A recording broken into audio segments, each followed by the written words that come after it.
نحمده ونستعينه ونستغفره ونعوذ بالله من شرور أنفسنا ومن سيئات أعمالنا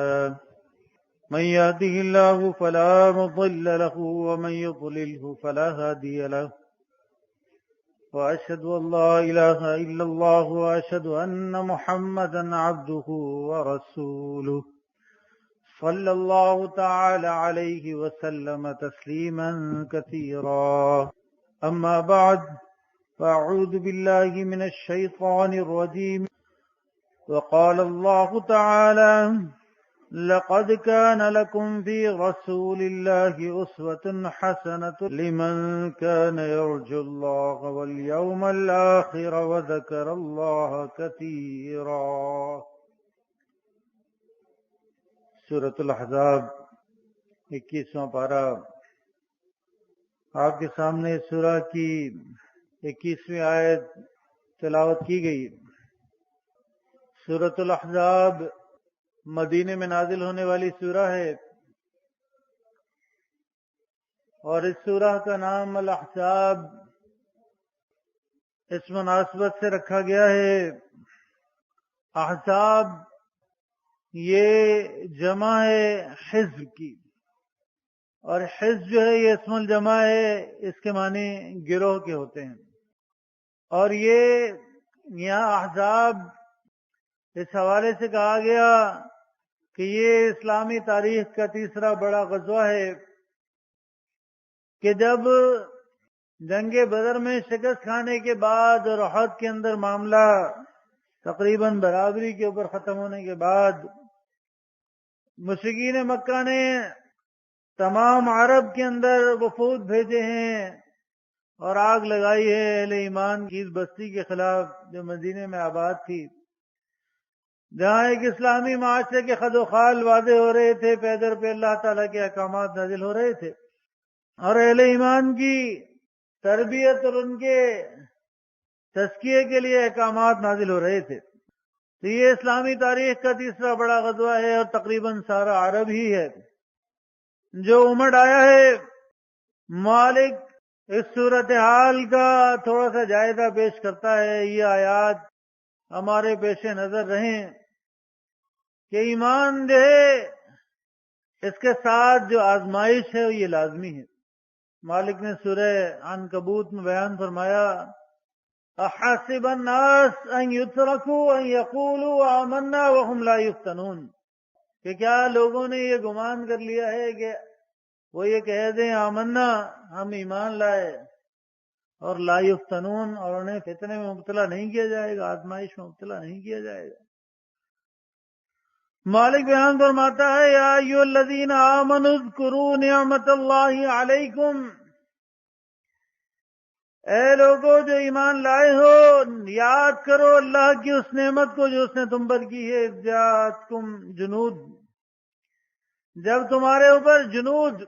لشکر امڑ آئے ہیں، فارسلنا علیہم ریحا وجنودا لم تروها، ہم نے ان کے اوپر ہوا بھیجی ہے، تیز ہوا، اور ایسے لشکر بھیجے ہیں جنہیں تم دیکھ نہیں سکتے تھے۔ لم تروها یعنی اللہ نے فرشتوں سے مدد کی ہے۔ وَكَانَ اللَّهُ بِمَا تَعْمَلُونَ بَصِيرًا، اور بے شک اللہ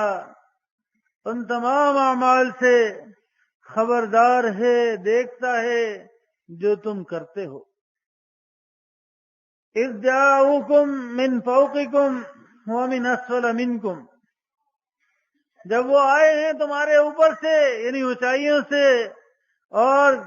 نیچے کی طرف سے یعنی ہر طرف سے لشکر امڑ آئے تھے۔ اس غزوے کے معاملے میں جب اللہ کے رسول صلی اللہ علیہ وسلم نے دیکھا ہے کہ تقریباً سارا عرب ہی امڑانے کو تیار ہے، نبی علیہ السلام کا جو جاسوسی نظام تھا خبرداری کا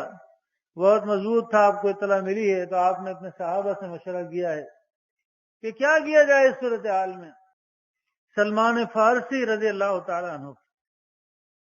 انہوں نے مشورہ دیا ہے کہ جب ہم پر ایسی کوئی صورتحال آتی تھی، کیونکہ طاقتور دشمن آتا تھا، تو ہم جو دشمن کے راستے ہوتے تھے ہم اپنے شہر کے اطراف جو ہے گہری اور چوڑی جو ہے خندق کھود لیا کرتے تھے. نبی علیہ السلام کو یہ مشورہ پسند آیا ہے اور یہ فیصلہ ہوا ہے کہ جن اطراف سے حملوں کا خطرہ ہے وہاں گہری اور چوڑی خندق کھود لی جائے. اور یہ خندق کھودنا کوئی آسان کام نہیں تھا، پہاڑی علاقہ ہے. خندق کھود رہے ہیں، ایک صحابی آتے ہیں اللہ کے رسول صلی اللہ علیہ وسلم کے پاس اور پیٹ سے کپڑا اٹھا کر دکھاتے ہیں. نبی علیہ السلام دیکھتے ہیں ایک پتھر بندھا ہوا. بھوک کا عالم ہے، غربت کا عالم تھا. تو نبی علیہ السلام اپنے پیٹ سے کپڑا اٹھاتے ہیں، وہاں 2 پتھر بندھے ہوئے. نبی علیہ السلام دعا فرماتے جا رہے ہیں کہ اللہم لا عیش الا عیش الاخر فاغفروا للانصار والمہاجر، کہ اللہ عیش تو بس آخرت کا عیش ہے، تو بس انصار و مہاجرین کی مغفرت فرما دے. یہ آزمائش آئی ہے، اللہ رب العزت بتا رہا ہے کہ وہ اوپر سے بھی آئے، وہ نیچے سے بھی آئے. اور وَإِذْ زَاغَتِ الْأَبْصَارُ وَبَلَغَتِ الْقُلُوبُ الْحَنَاجِرَ وَتَظُنُّونَ بِاللَّهِ الظُّنُونَ، آنکھیں ہیں خوف کے مارے پتھر آ گئی ہیں اور دل اچھل کر گلوں میں اٹکے ہیں. یہ خوف کی کیفیت ہے، جب اپنے عروج پر ہوتا ہے تو ایسی کیفیات آتی ہیں. اور تم جو ہے اللہ کے بارے میں گمان کرنے لگے. فرمایا ہنالک ابتلی المؤمنون وزلزلوا زلزالا شدیدا، کہ اس وقت مومن جو ہیں پوری طرح آزمائے گئے اور ہلا مارے گئے. یہ آزمائشوں کی بھٹی میں جب یہ ایمان تپتا ہے تبھی یہ کندن بنتا ہے. جب تک سونے کو تپایا نہیں جاتا وہ کندن نہیں بنتا، اس کی خوبصورتی باہر نہیں آتی. تو یہ ایمان آزمائشوں کی بھٹی میں تب کر کندن بنتا ہے. لیکن یہ آزمائش، امتحان، یہ ایسی چیز ہے جس میں ہر ایک کامیاب بھی نہیں ہوتا ہے. تو فرمایا کہ ایمان والے تو شدید آزمائے گئے، ہلا مارے گئے. وَإِذْ يَقُولُ الْمُنَافِقُونَ وَالَّذِينَ فِي قُلُوبِهِم مَّرَضٌ مَّا وَعَدَنَا اللَّهُ وَرَسُولُهُ إِلَّا غُرُورًا، کہ منافق ہیں وہ کہنے لگے جن کے دلوں میں مرض تھا، بیماری تھی، ما وعدنا اللہ ورسولہ الا غرورا، کہ اللہ اور اس کے رسول نے جو وعدے کیے تھے وہ سوائے دھوکے کے کچھ اور نہیں تھے. ہم سے تو دنیا کی حکمرانی کے وعدے کیے جا رہے تھے، ہمیں تو یہ بتایا جا رہا تھا کہ تمہیں دنیا بھی حکمرانی ملے گی، آخرت میں حکمرانی ملے گی. یہاں تو صورتحال یہ ہے کہ اب یہ تو سارا عرب امڑ آیا ہے مٹا ڈالنے کے لیے، کون بچائے گا؟ یہ گمان اللہ کے بارے میں ہو رہے ہیں. اللہ نے دونوں طرز عمل یہاں نقل فرمائے ہیں کہ جب آزمائش آتی ہے کسی بھی انداز سے آ سکتی ہے تو پھر ایسی ہی باتیں ہوتی ہیں، اور جو ثابت قدم رہنے والے ہیں، جمنے والے ہیں، اللہ نے ان کا طرز عمل بھی بتایا ہے. بظاہر شاید آپ سوچ رہے ہوں گے کہ یہ معاملہ میری تقریر سے متصل نہیں ہے، لیکن یہ آزمائش ہی ہے، اس کے مختلف انداز ہیں، یہ آگے چل کے آپ کو واضح ہوگا. فرمایا وَلَمَّا رَأَى الْمُؤْمِنُونَ الْأَحْزَابَ قَالُوا هَذَا مَا وَعَدَنَا اللَّهُ وَرَسُولُهُ وَصَدَقَ اللَّهُ وَرَسُولُهُ، تو جب مومنوں نے اہل ایمان نے ان لشکروں کو دیکھا ہے کہا یہی تو اللہ اور اس کے رسول صلی اللہ علیہ وسلم کا وعدہ تھا، اور وَصَدَقَ اللَّهُ وَرَسُولُهُ، اللہ اور اس کے رسول صلی اللہ علیہ وسلم نے سچ کہا تھا کہ بلا شک و شبہ جنت کی خوشخبری دی گئی تھی، دنیا کی حکمرانی کی خوشخبری دی گئی تھی، لیکن بتایا گیا تھا کہ اس راہ میں چلتے ہوئے یہ موقع آئے گا کہ یہ جان بھی اللہ کے راستے میں دینی پڑے گی، یہ مال بھی اللہ کے راستے میں دینا پڑے گی. یہ ایسے نہیں مل جائے گی، ٹھنڈے پیٹوں یہ نہیں ملا کرتی ہے. صحابہ نے قربانیوں کی ایک پوری داستان ہے جو رقم کی ہے. جسمانی اذیتیں، ذہنی کوف، مالی تنگی، یہاں تک کہ وہ زمین ان کے رہنے کے لیے تنگ کی گئی جو ان کا آبائی وطن تھی، جو ان کی آبائی جگہ تھی، پرکھوں کی جگہ تھی، باپ دادا کی جگہ تھی، اس سے ہجرت کے اوپر مجبور کر دیے گئے. انہوں نے بھی اس وطنیت کے دکھ کی پرواہ نہیں کی ہے، اس کو بٹھو کر مار دیا. فرمایا وما زادہم الا ایمانا و تسلیما. اس آزمائش نے، اس کڑے وقت نے ان کے ایمان میں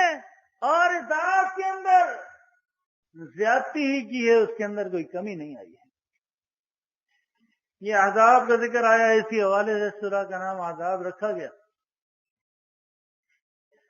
تو یہ آزمائش جو ہے یہ لازمی شرط ہے. جو آیت آپ کے سامنے تلاوت کی گئی ہے اس میں فرمایا گیا لقد كان لكم في رسول الله اسوة حسنة لمن كان يرجو الله واليوم الآخر وذكر الله كثيرا. کہ تحقیق تمہارے لیے محمد صلی اللہ علیہ وسلم کی زندگی میں طریقے کے اندر بہترین نمونہ ہے. آپ کا قول، آپ کا عمل، آپ کی زندگی میں اہل ایمان کے لیے بہترین نمونہ ہے. کن کے لیے؟ لمن کان یرجو اللہ والیوم الآخر وذکر اللہ کثیرا. ایک شرط بیان کی ہے مالک نے کہ ان کے لیے جو اللہ کے اوپر ایمان رکھتے ہیں، یوم آخر کے اوپر ایمان رکھتے ہیں اور اللہ کا ذکر کثیر کرنے والے ہیں، کثرت سے اللہ کو یاد کرنے والے ہیں. آج ایسے گروہ پائے جاتے ہیں جن کے لیے نبی علیہ السلام کا عمل حجت نہیں ہے، اچھا عمل ہے، لیکن اللہ کے رسول صلی اللہ علیہ وسلم کی اطاعت ہر معاملے میں، ہر انداز سے اللہ کے رسول صلی اللہ علیہ وسلم کا قول و عمل جو ہے وہ آخری بات سے حجت ہے. سورہ النساء میں بیان فرمایا یا ایھا الذین آمنوا اطیعوا اللہ واطیعوا الرسول واولی الامر منکم. کہ اے لوگوں جو ایمان لائے ہو، اطاعت کرو اللہ کی اور اطاعت کرو اللہ کے رسول صلی اللہ علیہ وسلم کی، اور اطاعت کرو جو تم میں صاحب امر ہوں، اپنے امراء کی اطاعت کرو. اللہ اور اس کے رسول صلی اللہ علیہ وسلم کی اطاعت جو ہے وہ غیر مشروط ہے، اور جو امراء ہیں ان کی اطاعت ہے وہ معروف میں. نبی علیہ السلام نے فرمایا لا طاعت فی معصیت الخالق، کہ خالق کی معصیت میں، نافرمانی میں کوئی اطاعت نہیں. اور فرمایا اطاعت کے معاملے میں اللہ اور اس کے رسول صلی اللہ علیہ وسلم کے واضح احکامات کے معاملے میں تو کوئی اشکال ہو نہیں سکتا. ہاں اگر کہیں اختلاف آ جائے کسی فروعی مسئلے کے اندر، کسی اور معاملے کے اندر، تو بتا دیا فَإِن تَنَازَعْتُمْ فِي شَيْءٍ فَرُدُّوهُ إِلَى اللَّهِ وَالرَّسُولِ إِن كُنتُمْ تُؤْمِنُونَ بِاللَّهِ وَالْيَوْمِ الْآخِرِ. یہ بات ذہن میں رہے کہ اللہ نے یہ نہیں کہا کہ اختلاف پیدا نہیں ہوگا. ظاہر مختلف الخیال لوگ ہوتے ہیں، مختلف اذہان کے، مختلف ذہنوں کے لوگ ہوتے ہیں، تو رائے کا اختلاف ہو سکتا ہے، ممکن ہے، لیکن اختلاف جو ہے وہ افتراق کی شکل اختیار نہ کرے، تفرقے کی شکل اختیار نہ کرے. اس کو سب ناپسندیدہ کہا گیا. یہ اہل ایمان کی جماعت کے لیے غیر قابل قرار دیا ہے. اس کے حل کرنے کا طریقہ بتایا فَإِن تَنَازَعْتُمْ فِي شَيْءٍ. اگر تمہارے درمیان تنازع ہو جائے کسی معاملے کے اوپر، بحث و تکرار ہو جائے، جھگڑے کی صورت ہونے لگے، فَرُدُّوهُ إِلَى اللَّهِ وَالرَّسُولِ، تو اسے لوٹا دو اللہ کی طرف، اللہ کے رسول صلی اللہ علیہ وسلم کی طرف. اللہ کی طرف لوٹانے کا مطلب یہ ہے کہ اللہ کی کتاب کی طرف اس کو حکم بنایا جائے گا. اللہ کے رسول صلی اللہ علیہ وسلم کی طرف لوٹانے کا مطلب یہ ہے کہ اللہ کے رسول جب حیات تھے تو صحابہ اپنے معاملات کو اللہ کے رسول صلی اللہ علیہ وسلم کے پاس ہی لاتے تھے، لیکن بعد والے نبی علیہ السلام کے طریقے کے اوپر، اسوے کے اوپر، ان کے قول و عمل کے اوپر اس کو پیش کریں گے، وہاں سے رہنمائی لیں گے. اللہ کے رسول کی صحیح حدیث کی طرف لوٹا دو، یعنی ان سے فیصلہ کرو. فرمایا ان کنتم تؤمنون باللہ والیوم الآخر، اگر تم اللہ اور یوم آخر کے اوپر ایمان رکھتے ہو، ذالک خیر واحسن تاویلا، اور یہ انجام کے لحاظ سے بہترین بات ہے. دوسری جگہ سورہ نساء میں فرمایا وَمَن يُطِعِ اللَّهَ وَرَسُولَهُ، جس نے اللہ کی اطاعت کی، اللہ کے رسول صلی اللہ علیہ وسلم کی اطاعت کی، فرمایا فَأُولَٰئِكَ مَعَ الَّذِينَ أَنْعَمَ اللَّهُ عَلَيْهِم مِّنَ النَّبِيِّينَ، کہ وہ انعام یافتہ لوگوں کے ساتھ ہوگا۔ یہ انعام یافتہ وہ لوگ ہیں جن کا ذکر سورہ فاتحہ میں آیا، جس کے لیے دعا کرتے ہیں کہ صراط الذین انعمت علیہم، کہ مالک ہمیں اس راستے کی ہدایت کر، اس راستے کو دکھا جو تیرے انعام یافتہ لوگوں کا راستہ ہے۔ یہاں مالک نے اس کی وضاحت فرمائی ہے کہ انعام یافتہ لوگ کون ہیں، فرمایا من النبیین، انبیاء میں سے ہیں، یعنی انبیاء ہیں، والصدیقین، صدیق ہیں، سچے لوگ ہیں، حق و سچ کی گواہی دینے والے ہیں، والشہداء، اور اللہ کے راستے میں جانیں قربان کرنے والے ہیں، والصالحین، اور نیک لوگ ہیں۔ فرمایا وحسن اولئک رفیقا، یہ بہت بہترین ساتھ ہے، بہت بہترین رفاقت ہے۔ یہ اللہ اور اس کے رسول صلی اللہ علیہ وسلم کی اطاعت کرنے والوں کا بتایا جا رہا ہے کہ جو اللہ اور اس کے رسول صلی اللہ علیہ وسلم کی اطاعت کرے گا۔ کہنے کی بات یہ ہے کہ اللہ کے رسول صلی اللہ علیہ وسلم نے یہ معاملہ اختیاری نہیں فرمایا، یعنی اطاعت کا یہ معاملہ اختیاری نہیں ہے کہ اگر حکم دیا گیا کہ میری سنت کو لازمی پکڑے رہنا، یہاں تک کہ اسے دانتوں کی کچلیوں سے پکڑ کر تھام لینا، یعنی اس طریقے کو لازم کر لینا اپنے اوپر، اب اس سے نکلنے کی گنجائش نہیں ہے۔ سورہ محمد میں اللہ رب العزت ارشاد فرماتا ہے یا ایھا الذین آمنوا اطیعوا اللہ واطیعوا الرسول ولا تبطلوا اعمالکم، دیکھو اہل ایمان، اللہ اور اس کے رسول صلی اللہ علیہ وسلم کی اطاعت کرو اور اپنے اعمال کو حبس نہ کرو، ضائع نہ کرو، یعنی نافرمانی کریے، ان اعمال کو ضائع نہ کرو۔ آپ دیکھیے اللہ کے رسول صلی اللہ علیہ وسلم کی زندگی کو بہترین نمونہ قرار دیا گیا۔ اطاعت کے اوپر خوشخبریاں ہیں، نافرمانی کے اوپر جو ہے پکڑ ہے۔ جو کوئی ایمان کا اقرار کرنے کے لیے آتا تھا اس سے یہی بتایا جاتا تھا کہ پہلے وہ اس بات کا اقرار کرے کہ اللہ کے علاوہ کوئی الہ نہیں ہے، اور محمد صلی اللہ علیہ وسلم اللہ کے رسول ہیں۔ اللہ کے رسول صلی اللہ علیہ وسلم بیعت لے رہے ہیں، بیعت لیتے ہیں۔ اہل ایمان عورتوں سے بیعت کا ذکر تو سورہ ممتحنہ کے اندر ہے۔ یا ایھا الذین آمنوا اذا جاءک المؤمنات یبایعنک علی ان لا یشرکن باللہ شیئا ولا یسرقن ولا یزنین ولا یقتلن اولادہن ولا یأتین ببہتان یفترینہ بین ایدیہن وارجلہن ولا یعصینک فی معروف، یہ بڑے بڑے نافرمانیوں کے اوپر بیعت لی ہے اللہ کے رسول صلی اللہ علیہ وسلم نے۔ اسی طرح مردوں سے بیعت لی ہے، یہاں فرمایا ولا یعصینک فی معروف، یعنی شرک سے بچنا ہے، شرک نہیں کریں گی اللہ کے ساتھ، ولا یسرقن، چوری نہیں کریں گی، ولا یزنین، بدکاری نہیں کریں گی، ولا یقتلن اولادہن، اور اپنی اولاد کو قتل نہیں کریں گی، اپنے ہاتھ اور پیر سے کسی کے اوپر بہتان نہیں باندھیں گی، ولا یعصینک فی معروف، اور کسی معروف کے اندر نافرمانی نہیں کریں گی، معصیت اختیار نہیں کریں گی۔ اور یہی بات ہے صحیح بخاری کتاب الانبیاء میں عبادہ بن صامت کی روایت میں آیا کہ لیلۃ العقبہ کے اندر سے عبادہ بن صامت رضی اللہ عنہ کہتے ہیں نبی علیہ السلام کی ارد صحابہ کی ایک جماعت بیٹھی تھی۔ نبی علیہ السلام نے فرمایا کیا میرے ہاتھ پر بیعت کرو کہ اللہ کے ساتھ کسی کو شریک نہ کرو گے، چوری نہ کرو گے، بدکاری نہ کرو گے، اور اپنی اولاد کو قتل نہیں کرو گے، اور کوئی ایسا بہتان نہیں مانو گے جو تم اپنے ہاتھ اور پاؤں کے درمیان سے اختراع کرو، یعنی کسی کے اوپر جھوٹا الزام نہیں لگاؤ گے، اور ولا تعصوا فی معروف، اور کسی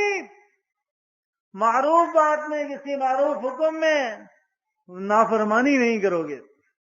اور جو شخص اس بیعت کو پورا کرے گا اس کا اجر اللہ کے پاس ہے۔ تو کسی معروف بات میں اللہ کے رسول صلی اللہ علیہ وسلم کی نافرمانی اس کی کوئی گنجائش اہل ایمان کی زندگی میں تو نہیں ہے، الا یہ کہ اگر معمولی باتوں کے اندر معمولی کوتاہیاں ہو جائیں تو اللہ رب العزت نے ایسے انتظام کر رکھے ہیں کہ گناہ کو مٹاتا رہتا ہے، نیکیاں کرتا رہتا ہے انسان، اس کے گناہ مٹتے رہتے ہیں۔ ہاں جو معروف بڑے گناہ ہیں، بڑی نافرمانی ہے، اللہ کی واضح آیات کی کھلی خلاف ورزی ہے، اس کی گنجائش تو اہل ایمان کی زندگی میں نہیں ہے۔ لیکن میرے بھائی یہ بات یاد رہے کہ فرائض تو اللہ نے جو عائد کیے ہیں انہیں تو پورا کرنا ہی ہے، اور ان کے بارے میں تو پوچھ ہوگی۔ اسی طرح وہ چیزیں بھی فرض ہیں جن کو کرنے کا حکم دیا گیا ہے، اور وہ باتیں بھی فرض ہیں جن کے نہ کرنے کا حکم دیا گیا ہے، یعنی وہ بھی فرض ہے کہ ان کاموں کو نہ کیا جائے، کیا کیا جائے اور کیا نہ کیا جائے، زندگی کے کس معاملے کو کس موقع کے اوپر کس طرح کے کام کیے جائیں گے، کس طرح کے کام نہ کیے جائیں گے۔ اللہ کی کتاب فرماتی ہے سورۃ الحشر کے اندر کہ کیا کام کیا جائے اور کیا کام نہ کیا جائے۔ تو اللہ نے انسانوں کو پیدا کیا ہے، ان کے درمیان نبی بنایا ہے، نبی مبعوث کیا ہے، اس کے بعد اللہ نے اپنا قانون اتارا ہے، اللہ نے اپنی کتاب اتاری ہے۔ اور آپ دیکھیں یہ کتاب ایسے نہیں اتاری ہے کہ ایک کتاب اتار دی اور لوگوں کے سامنے آ گئی کہ جی اس پہ عمل کر لیں، ایسا نہیں ہے۔ فرمایا سورہ آل عمران کے اندر لقد من اللہ علی المؤمنین، کہ یہ اللہ کا احسان ہے مومنوں کے اوپر، اذ بعث فیہم رسولا منہم، کہ اس نے رسول مبعوث کیا ہے انہی میں سے، یعنی انہی جیسا، تخلیق کے اعتبار سے، ضروریات کے اعتبار سے، خصوصیات کے اعتبار سے انہی جیسا، کہ اس کو بھی کھانے کی ضرورت پڑتی ہے، اس کو بھی پینے کی ضرورت پڑتی ہے، بازاروں میں وہ بھی چلتا پھرتا ہے، جو ضروریات تمہیں پیش آتی ہیں، جو حاجات تمہاری ہیں، وہ اسے بھی پیش آتی ہیں۔ کیوں کہ اگر رسول منہم نہیں ہوتا، کوئی اور مخلوق ہوتا تو پھر لوگ اس کی اتباع نہیں کر سکتے تھے، ان کے پاس عذر ہوتا کہ اگر یہ تو فرشتہ ہے، اس کو تو فلانے کام کی ضرورت نہیں ہے، ہمیں تو ضرورت پیش آتی ہے، اس کو تو یہ مشکل نہیں ہے، ہمیں تو مشکل پیش آتی ہے۔ فرمایا یتلو علیہم آیاتہ، جو اس کے اوپر اللہ کی آیات تلاوت کرتا ہے، اس کی آیات کی تلاوت کرتا ہے لوگوں کے سامنے، وَيُزَكِّيهِمْ، اور ان کا تزکیہ کرتا ہے، ان کی اصلاح کرتا ہے، وَيُعَلِّمُهُمُ الْكِتَابَ وَالْحِكْمَةَ، اور انہیں کتاب کی اور حکمت کی تعلیم دیتا ہے، دانائی کی باتیں سکھاتا ہے۔ وَإِنْ كَانُوا مِنْ قَبْلُ لَفِي ضَلَالٍ مُبِينٍ، اور وہ یہ تھے اس سے پہلے سری گمراہی کے اندر۔ تو اللہ نے نبی علیہ السلام کو معلم بنا کر بھیجا ہے، سکھانے والا بنا کر بھیجا ہے۔ اور مشہور روایت تو آپ نے سنی ہوگی کہ دیکھیں صحابہ کو یہ شوق تھا، پوچھنے آئے ہیں ام المؤمنین عائشہ رضی اللہ تعالیٰ عنہ، ان سے دریافت کیا ہے کہ نبی علیہ السلام کے شب و روز کے بارے میں بتائیں، تو انہوں نے جواباً سوال کیا ہے کہ الم تقرأ القرآن، کیا تو نے قرآن نہیں پڑھا؟ کان خلق القرآن، کیا آپ کے اخلاق، آپ کے روزمرہ معاملات قرآن تھے، یعنی آپ قرآن کی چلتی پھرتی عملی تفسیر تھے۔ تمہارے لیے اللہ کے رسول صلی اللہ علیہ وسلم کی زندگی میں طریقے میں بہترین نمونہ ہے۔ یعنی آپ دیکھیے احادیث کا مطالعہ کریں تو آپ کو پتہ چلے کہ جب یہ بات اللہ کے رسول صلی اللہ علیہ وسلم نے مسائل سکھائے ہیں، یہاں تک کہ بول و برات کے مسائل بھی سکھائے ہیں، تو یہودی حیران ہوئے، یہ کیسا نبی ہے، تمہاری خلوت و جلوت کے معاملات بتاتا ہے، یہاں تک کہ بول و برات کے مسائل بھی بتاتا ہے۔ تو صحابی نے کہا ہاں ہمارا نبی ہے، بول و برات کے مسائل بھی بتاتا ہے۔ یعنی زندگی کا کوئی پہلو، کوئی معاملہ ایسا نہیں ہے جہاں اللہ کے رسول صلی اللہ علیہ وسلم کی زندگی سے رہنمائی نہ ملتی ہو۔ سورہ حشر میں مالک بیان فرماتا ہے کہ وَمَا آتَاكُمُ الرَّسُولُ فَخُذُوهُ وَمَا نَهَاكُمْ عَنْهُ فَانتَهُوا وَاتَّقُوا اللَّهَ إِنَّ اللَّهَ شَدِيدُ الْعِقَابِ۔ لیکن بڑی ایک اصولی بات بیان کی ہے، یہ سورہ حشر مدینہ میں نازل ہونے والی سورہ ہے، اور یہ آیات بظاہر مال فے کے بارے میں نازل ہوئی ہیں، یعنی اسے تو انفال کہا جاتا تھا، مال غنیمت کہا جاتا تھا جس معاملے میں لڑائی ہو جاتی تھی، گھوڑے دوڑا لیے جاتے تھے، تو اس کے نتیجے میں جو مال ہاتھ میں آتا ہے اسے انفال کہا جاتا ہے، غنیمت کہا جاتا ہے۔ شروع سورہ انفال ہوتی ہے کہ یسألونک عن الانفال قل الانفال للہ والرسول، کے انفال جو ہے اللہ اس کے رسول صلی اللہ علیہ وسلم کے لیے، پھر آگے اس کے مصارف بیان کیے گئے، اس کی تقسیم کا معاملہ بیان کیا گیا، فَأَنَّ لِلَّهِ خُمُسَهُ وَلِلرَّسُولِ وَلِذِي الْقُرْبَى، اس کا حصہ بیان کیا گیا۔ یہاں سورہ الحشر کے اندر مال فے کا ذکر کیا گیا کہ جس میں اونٹ اور گھوڑے نہیں دوڑائے ہیں تم نے، یہ اللہ نے ان کے دلوں میں رعب ڈال دیا۔ قبیلہ بنو نذیر کا معاملہ ہے، یہ 3 قبیلے آباد تھے، ان میں سے ایک یہ قبیلہ تھا بنو نذیر، جنہوں نے اسی غزوہ احزاب کے دوران دشمنوں سے ساتھ باز کی تھی اور مسلمانوں کو خطرہ لگا تھا اہل ایمان کو کہ یہ معاہدے کے باوجود حملہ نہ کر دیں، تو پھر ان کی طرف اللہ کے رسول صلی اللہ علیہ وسلم نے چڑھائی کی ہے اور اللہ نے ان کے دلوں میں رعب ڈالا ہے۔ اس کا ذکر غزوے کی اس سورہ کی ابتدائی آیت میں گیا ہے، تفصیل میں جانے کا موقع نہیں ہے۔ بہرحال اللہ رب نے بتایا یہ وہ مال ہے جس کے اوپر تم نے، یہ مال تمہاری لڑائی کے نتیجے میں نہیں آیا، تمہارے گھوڑے اور اونٹ دوڑانے کے نتیجے میں نہیں آیا، بلکہ اللہ نے عطا کیا ہے اپنے رعب سے، تو اس کے مصارف کو بیان کیا ہے، اور ساتھ ساتھ وہاں یہ بھی بتایا کہ یہ اللہ کے لیے، اللہ کے رسول صلی اللہ علیہ وسلم کے لیے، غرباء کے لیے، یتامہ کے لیے، مسافرین کے لیے، مساکین کے لیے، فرمایا کئی لا یکون دونۃ بین الاغنیاء منکم، یہ تقسیم اس لیے ہے کہ یہ مال تمہارے مالداروں کے درمیان ہی گردش نہ کرتا رہے۔ اسی کے ساتھ یہ آیات نازل ہوئی کہ وما آتاکم الرسول فخذوہ وما نہاکم عنہ فانتہوا واتقوا اللہ، کہ جو کچھ اللہ کے رسول صلی اللہ علیہ وسلم تمہیں دے دیں اسے لے لو، اور جس چیز سے منع کر دیں اس سے رک جاؤ، واتقوا اللہ، اللہ سے ڈرو، اللہ شدید عذاب دینے والا ہے۔ تو بظاہر تو یہ آیات مال فے کے بارے میں، لیکن صحابہ نے اس سے کیا سمجھا ہے؟ عبداللہ ابن مسعود رضی اللہ تعالیٰ عنہ نے بیان کیا، درس دیتے تھے، خواتین بھی شامل ہوتی تھی، خواتین کو بھی درس دیتے تھے، انہوں نے کہیں کسی ایک معاملے میں جو اس وقت خواتین میں رائج تھا کہ شاید دانتوں میں کشادگی کرنا، اس سے حسن میں اضافہ ہوتا ہے، کہا اللہ نے اپنی کتاب میں اس بات کو منع کیا ہے، تو ایک خاتون ان کے پاس آئی ہے کہ میں نے تو اللہ کی ساری کتاب دیکھ لی ہے، مجھے یہ حکم نہیں ملا کہ اللہ نے اس حکم سے منع کیا ہو۔ نے فرمایا کیا تم نے سورہ حشر کی آیت نہیں پڑھی کہ وما آتاکم الرسول فخذوہ وما نہاکم عنہ فانتہوا،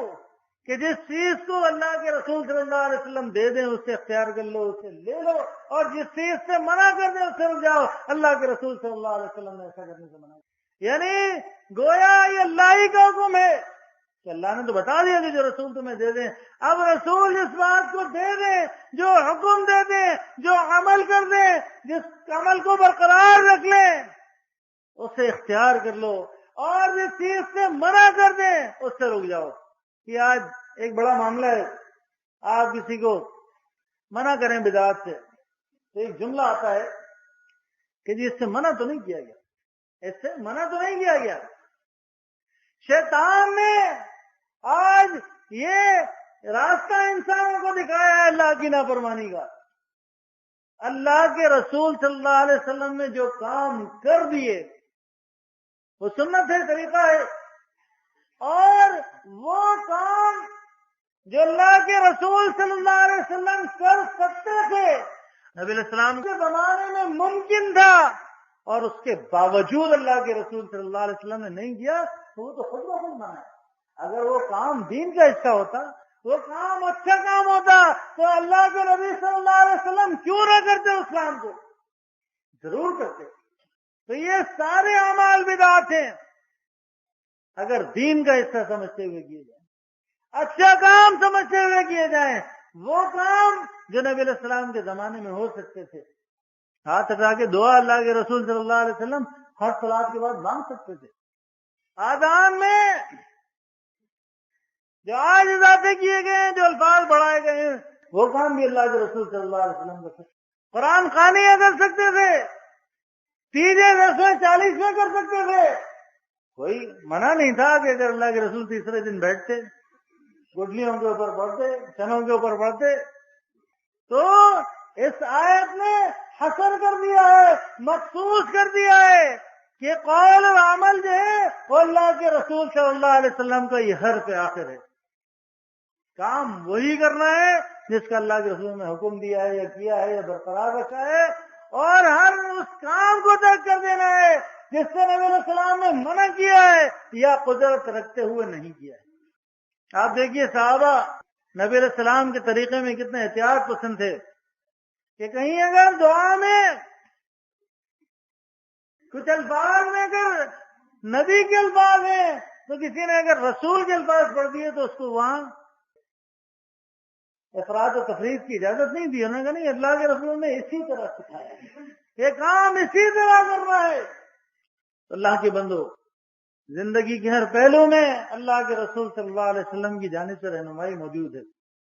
یہ ساری تمیز اس لیے باندھی گئی ہے کہ اپنے موضوع کی طرف میں آؤں کہ خوشی اور غمی یہ اس زندگی کا حصہ ہے جو انسان کی زندگی میں یہ مواقع آتے رہتے ہیں، تو خوشی کے موقع کے اوپر بے لگام نہیں ہونا اور غمی کے موقع کے اوپر حدود کا خیال رکھنا ہے۔ آج بڑا افسوس ہوتا ہے کہ اہل ایمان لانے کے بعد، ایمان اختیار کرنے کے بعد اپنے اعمال کی توجیہ کے لیے یہ آیت پیش کرتے ہیں سورہ بقرہ کی لا اکراہ فی الدین، اتنا حصہ پیش کرتے ہیں کہ دین میں کوئی جبر نہیں ہے۔ اللہ کے بندو، بات یہ دین کے اندر جبر کی نہیں ہے، بلکہ دین اختیار کرنے کے معاملے میں کوئی جبر نہیں، یعنی دین اختیار کرنے میں کسی کو مجبور نہیں کیا جائے گا، کسی کے سر پہ پستول نہیں رکھی جائے گی، کسی کی گردن پہ تلوار نہیں رکھی جائے گی کہ تم ایمان لے آؤ۔ یہ دین اختیار کرنے کے معاملے میں جبر نہیں ہے۔ نہیں تو اسلام، یہ قرآن ایک پورا ضابطہ حیات ہے، یہ زندگی کا آئین ہے، زندگی کا قانون ہے۔ اللہ کے رسول صلی اللہ علیہ وسلم نے سارے کام کیے ہیں، خوشی کے مواقع بھی آئے ہیں، غم کے مواقع بھی آئے ہیں، تکلیف اور قید کے مواقع بھی آئے ہیں، اللہ کے رسول صلی اللہ علیہ وسلم کا قول و عمل موجود ہے۔ خوشی کے مواقع، اس میں ایک بڑا موقع جو ہے وہ شادی کا ہے، نکاح کا ہے۔ یہاں ہمیں اللہ کے رسول صلی اللہ علیہ وسلم کے فرامین ہمارے پیش نظر ہونے چاہیے۔ سب سے پہلے نکاح کا معیار ہے کہ نکاح کرتے وقت کن چیزوں کو ملحوظ خاطر رکھنا ہے۔ یہ بات اپنے ذہن و خیال میں رہے کہ من یطع اللہ ورسولہ فاولئک مع الذین انعم اللہ علیہم، کہ جو اللہ اور اس کے رسول صلی اللہ علیہ وسلم کی اطاعت کرے گا وہ ان کے ساتھ ہوگا جن پر اللہ کا انعام کیا ہے۔ یہ اب ہمارا اور آپ کا اختیار ہے، ہمارا اور آپ کا انتخاب ہے، ہمارے اور آپ کی چوائس ہے کہ ہم کیا واقعی انعام یافتہ لوگوں کا ساتھ چاہتے ہیں تو ہمیں کیا کرنا پڑے گا؟ اطیعوا اللہ واطیعوا الرسول، اللہ اور اس کے رسول صلی اللہ علیہ وسلم کی اطاعت کرنی پڑے گی۔ کیا کرنا پڑے گا؟ ولا یعصونک فی معروف ولا تعصوا فی معروف، ہمیں معروف میں کسی نافرمانی کا ارتکاب نہیں کرنا پڑے گا۔ ایک اہم فیصلہ کرنے جا رہے ہیں زندگی کا، بیٹے کی زندگی کا، اور خود ہیں تو خود اپنی زندگی کا۔ نبی علیہ السلام کا فرمان پیش نظر رہے۔ ابو ہریرہ رضی اللہ عنہ فرماتے ہیں کہ نبی علیہ السلام نے فرمایا کہ شادی کے وقت، نکاح کے وقت عورت میں 4 باتیں دیکھی جاتی ہیں۔ پیغام بھیجنے سے پہلے، پیغام بھیجتے وقت جن باتوں کو مد نظر رکھا جاتا ہے وہ 4 باتیں ہیں۔ فرمایا مال، کہ سب سے پہلے مال دیکھتے ہیں لوگ، پھر اس کے بعد حسب و نسب دیکھتے ہیں، خاندان دیکھتے ہیں، فرمایا اس کے بعد حسن و جمال دیکھتے ہیں، اور اس کے بعد دینداری کو دیکھتے ہیں۔ فرمایا تجھے دیندار کو حاصل کرنا چاہیے، یعنی دین تمہاری ترجیحات میں پہلے نمبر کے اوپر ہو، کہ سب سے پہلے جو چیز تم نے دیکھنی ہے وہ اللہ کا دین ہے، کہ دیندار ہے، اہل ایمان ہے۔ اور فرمایا اگر تو ایسا نہ کرے، ایسا اس بات کو نہ مانے، فرمایا تیرے دونوں ہاتھ خاک آلودہ ہو جائیں۔ یہاں یہ ترغیب ہے، اللہ کا فرمان ہے وَلَا تَنكِحُوا الْمُشْرِكَاتِ حَتَّى يُؤْمِنَّ، سورہ بقرہ، کہ دیکھو مشرکات سے نکاح نہ کرو یہاں تک کہ وہ ایمان، جب تک ایمان نہ لے آئے۔ اور اگر کوئی اہل ایمان کی آزاد عورت میسر نہیں ہے، وَلَا أَمَةٌ مُؤْمِنَةٌ خَيْرٌ مِّن مُشْرِكَةٍ وَلَوْ أَعْجَبَتْكُمْ، اگر وہ میسر نہیں ہے تو ایک لونڈی بہتر ہے اس مشرکہ سے جس کو تم پسند کرتے ہو۔ یعنی کن باتوں کی وجہ سے؟ مال کی وجہ سے پسند آئے گی، خوبصورتی کی وجہ سے پسند آئے گی، اصل نسب کی وجہ سے پسند آئے گی، تو اپنا معیار کم کر لو۔ لونڈی اور غلام تو آج نہیں ہوتے، لیکن اپنے سے کم حیثیت والے پر یا ان معاملات میں کم حیثیت والے کو اختیار کر لو، اس لڑکی کو لے آؤ۔ کیوں؟ فرمایا اولئک یدعون الی النار، یہ تمہیں آگ کی طرف بلاتے ہیں، واللہ یدعو الی الجنۃ والمغفرۃ باذنہ، اللہ اپنے حکم سے تمہیں اپنی جنت اور مغفرت کی طرف بلاتا ہے۔ یہ قرآن کا واضح حکم ہے، تو معروف میں نافرمانی نہیں کرنی ہے۔ ہاں، سورہ مائدہ میں اللہ رب العزت نے اس بات کی رخصت دی ہے کہ اہل کتاب کی محسنات کو حلال کیا گیا ہے، ان کا کھانا بھی حلال کیا گیا ہے، اور اہل کتاب کی محسنات نیک عورتوں سے نکاح بھی حلال کیا گیا ہے۔ لیکن یہ ایک رخصت ہے، ایک معاملہ ہے کہ کہیں دعوت کی ایسی بات آ جائے، کہیں ایسا حالات پیدا ہو جائیں، تو اس معاملے کو اختیار کبھی کیا جا سکتا ہے، لیکن یہ ایک رخصت ہے۔ جو تاکیدی حکم ہے، اللہ اور اس کے رسول صلی اللہ علیہ وسلم کا فرمان ہے، وہ ہمارے پیش نظر رہے۔ یہ رخصت کی اجازت اضطراری حالات کے اندر ہوتی ہے۔ ابن عمر رضی اللہ تعالیٰ عنہ، عبداللہ بن عمر رضی اللہ عنہما کے متعلق نافع بیان کرتے ہیں کہ جب ان سے یہاں سورہ مائدہ میں اہل کتاب کی محسنات سے نکاح کا ذکر ہے،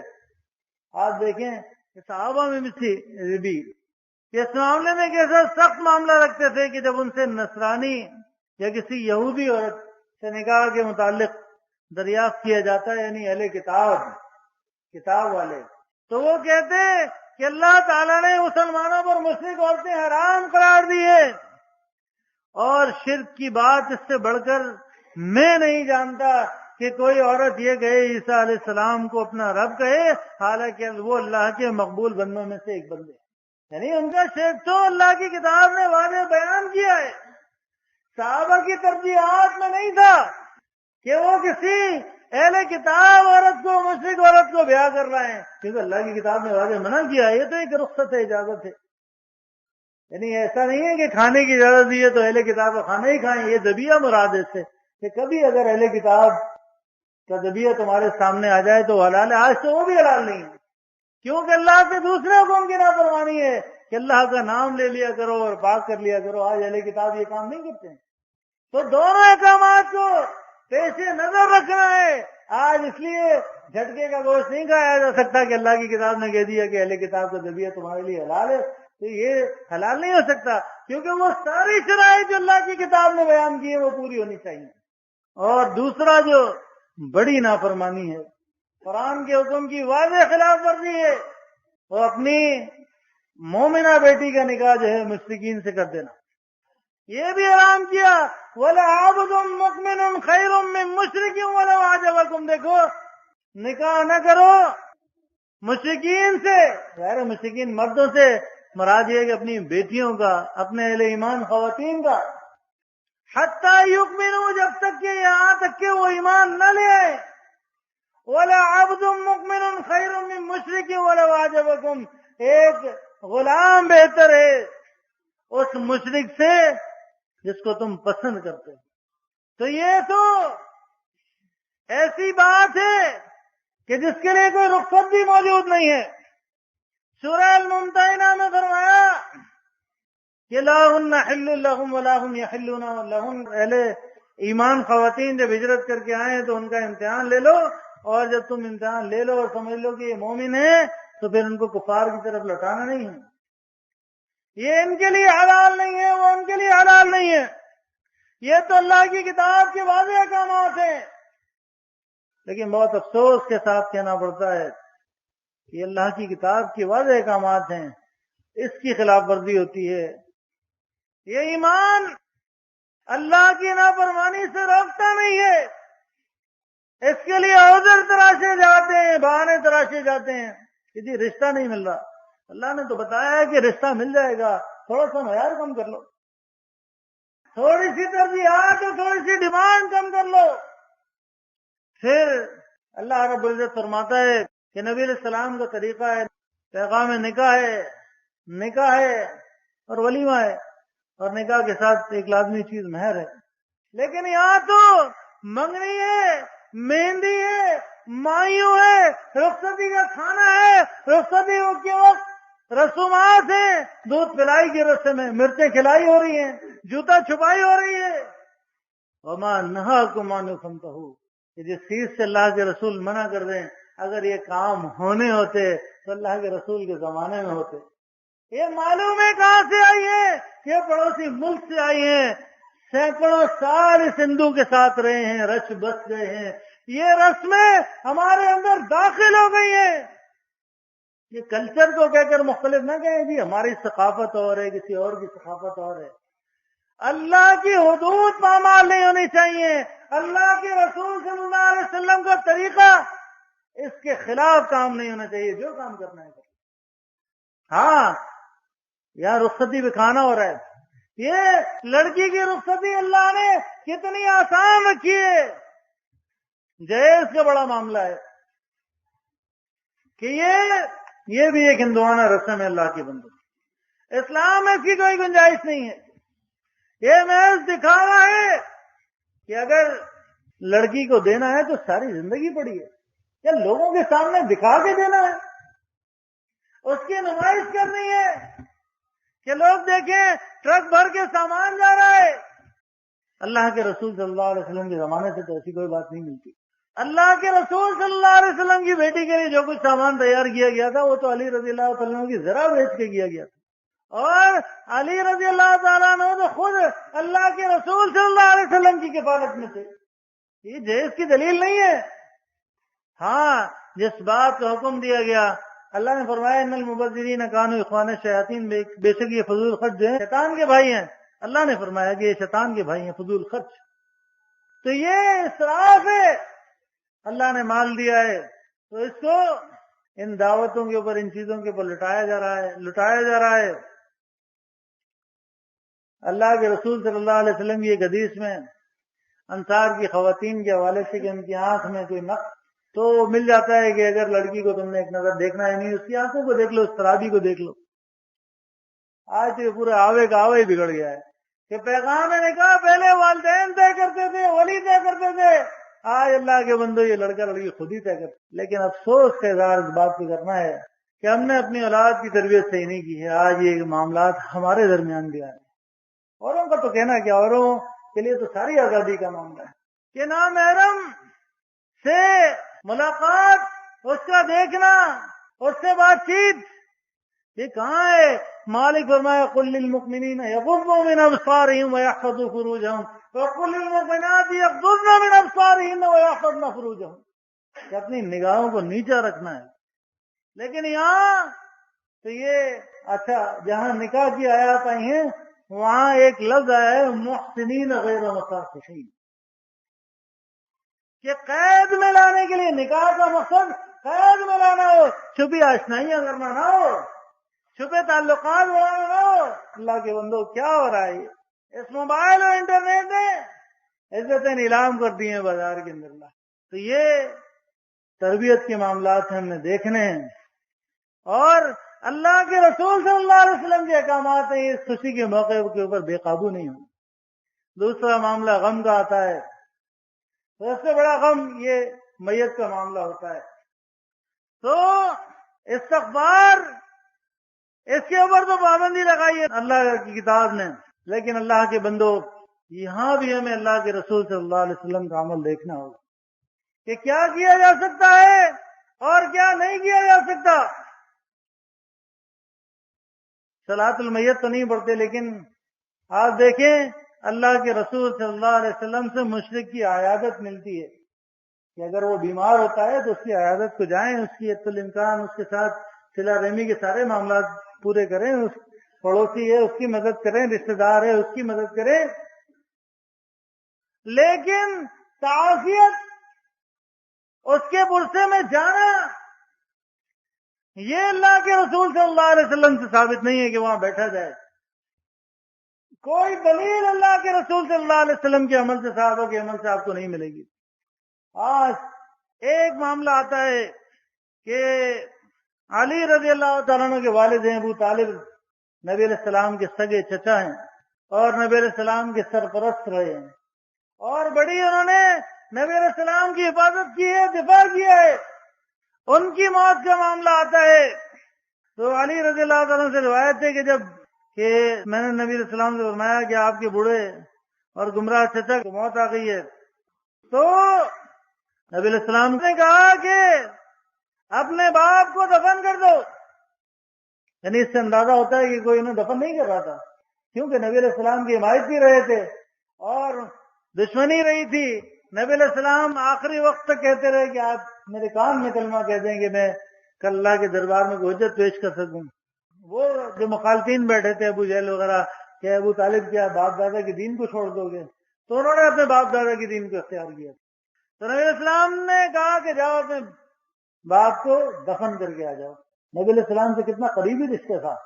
ایک تو سگے چچا، دوسرا نبی علیہ السلام ان کی کفالت میں رہے تھے، نبی علیہ السلام کے والد تو یاد نہیں تھے، اور کتنا انہوں نے نبی علیہ السلام کا بچاؤ کیا تھا، دین کی حمایت کی تھی، اور یہاں تک کہ شیب ابی طالب میں ابو طالب اور قریش کے لوگوں نے نبی علیہ السلام کے ساتھ اس گھاٹی میں 3 سال کا وقت گزارا تھا، لیکن اس کے باوجود نبی علیہ السلام وہاں نہیں گئے۔ نبی علیہ السلام نے کسی معاملے میں حصہ نہیں لیا ہے، صرف علی رضی اللہ عنہ کو اتنا حکم دیا کہ جا کے دفن کر کے آ جاؤ، اور فرمایا اس کے علاوہ کوئی اور کام نہیں کرنا۔ کیا بات کی ہدایت کی کہ اگر کوئی دفن نہیں کر رہا ہے، یعنی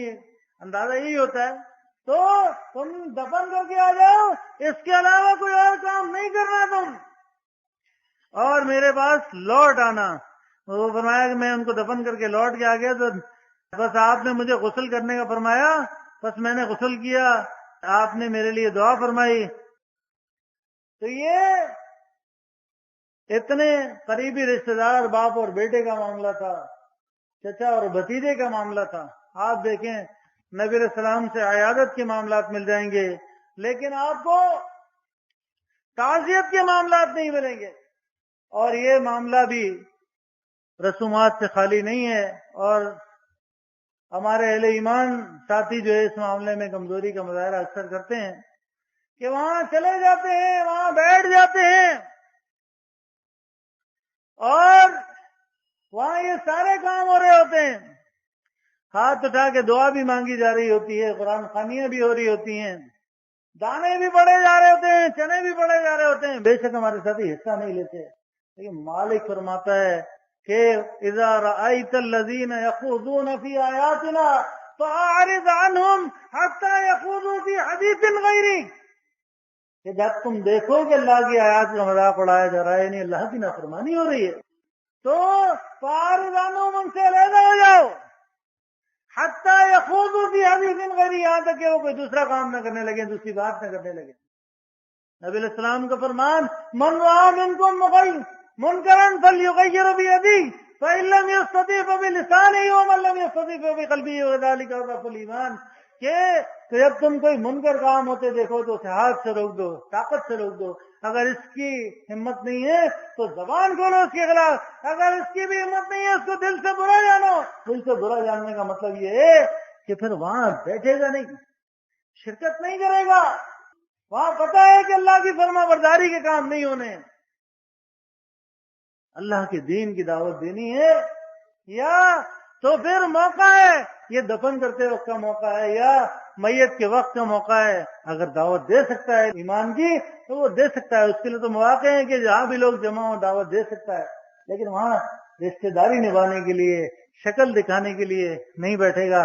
اور نبی علیہ السلام کی حدیث کا آخری حصہ بات اپنی ختم کر رہا ہوں، تو فرمایا پھر اس کے بعد کوئی ایمان نہیں ہے، یعنی اگر دل میں برا جاننا بھی نہیں ہے، عمل سے اس کا اظہار بھی نہیں ہے، پھر رائی کے دانے کے برابر بھی ایمان نہیں ہے۔ یہ رسومات نہیں ہے، یہ کھانوں کے انتظام نہیں ہے، تعاون نہیں ہے، فاتحہ نہیں ہے، برسیاں نہیں ہیں، اللہ کے بندو یہ سارے منکر کام ہیں۔ تو ہمیں موضوع طویل ہوتا ہے اور وقت مختصر ہوتا ہے، احاطہ ممکن نہیں ہوتا، چند احادیث اور قرآن کی آیات آپ کے سامنے پیش کر دی جاتی ہیں، باقی آپ اس کو دیکھیں اور ان احادیث اور قرآن آیات کی روشنی میں اپنے طرز عمل کو دیکھ لیں کہ واقعی ہمارے معاملے میں، زندگی کے ہر معاملے میں ہم نے یہ بات اختیار کر لی ہے کہ جو اللہ کے رسول صلی اللہ علیہ وسلم ہمیں دے دیں اسے لے لیں، اور جس چیز سے منع کر دیں اس سے رک جائیں۔ اللہ تعالیٰ ہمیں اس کی توفیق حسنہ عطا فرمائے کہ ہم ایمان کے ان تقاضوں کو پورا کریں اور اسلام کے اندر پورے داخل ہو جائیں، تاکہ ہماری زندگی کا ہر پہلو اللہ کے رسول صلی اللہ علیہ وسلم کی اطاعت و فرمانبرداری میں گزرے۔ اپنے لیے بھی دعا تمام بھائی نے اقول قولی ھذا استغفر اللہ لی ولکم ولسائر المسلمین واستغفروہ انہ هو الغفور الرحیم۔